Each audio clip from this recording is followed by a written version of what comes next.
Hey up everybody, how are we doing? It's your Mosasaur Prince of Steel, Tethysaurus Yorkshire, and today we're going to do something a bit different. We're going to do something a little bit sort of paleontological related. So I've dropped off in an area called Rivelin Valley, and by the way, apologies, but I'm in my work clothes at the moment still, so I look a bit naff.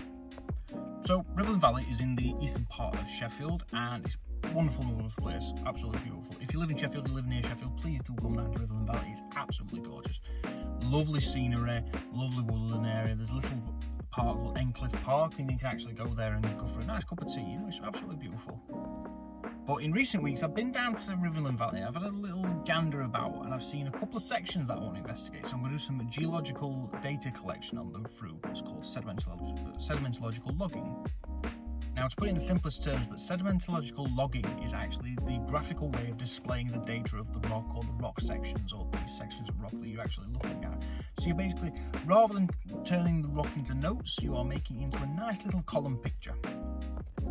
So, for just a bit of a laugh and, you know, chilling in the afternoon, I'm going to go out to Rivelin Valley and have a look at some of the sections and start logging them. So, we'll see how well that goes, because the sky is looking a bit threatening. I mean, look at that.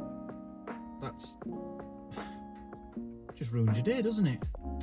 So this is where the short journey begins. So you walk from Malin Bridge along Home Lane, and you walk along and turn left up here, and it takes you to this bridge about here. This is where Rivelin Valley is, and you just follow the path through there.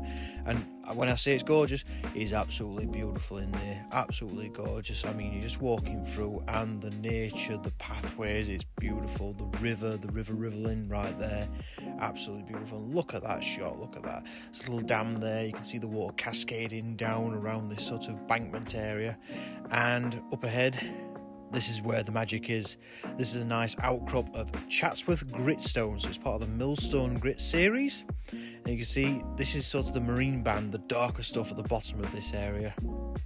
And actually, in this little area, I actually rediscovered a fossil I'd seen a few weeks before. This is a piece of Lepidodendron. Yeah, Lepidodendron was a giant carboniferous tree type plant that lived about 350 million years ago in Sheffield. And yeah, you can see a nice diagram and a nice picture of the fossil. I actually took a few weeks before this.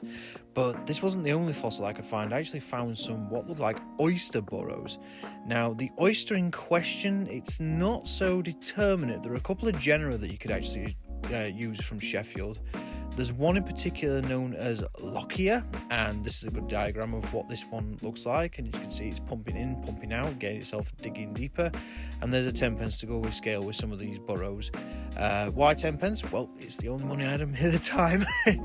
So unfortunately I couldn't log this area because a lot of the overgrowth was getting in the way of the section. So what I decided to do was move on from this part of the Rivelin Valley and actually walk along past Encliffe Park and go to where there was a bend and a bit of embankment here. And as you can see, it sort of slopes down. And this area actually got a nice little log out of this area because the overgrowth wasn't so bad around here. You can see it's quite nice and clean over here. And here are some of the basic notes that I've done on some of the logging. So you can see there's one, there's two. That's a complete log that actually I'll show you an image of later. Here's some images of the ruler I took because I've got my tape measure, you know, always prepare a tape measure. And there's some of the finer details. And this is the finished log. This is what a sedimentary log looks like. And you can see a couple of notes there. Not many fossils, unfortunately, so I couldn't log them. But when I was walking back, I found this. Now, this is a piece of Lepidodendron stigmaria from Sheffield. I've been looking for one of these pieces for ages, and this is the best piece I've come across in a very long time. So I was really chuffed to come across this piece, and what a way to end the journey. So hope you guys have an enjoyable time with this video. Hope you have a good day, and I will see you later. Ta-da. Bye.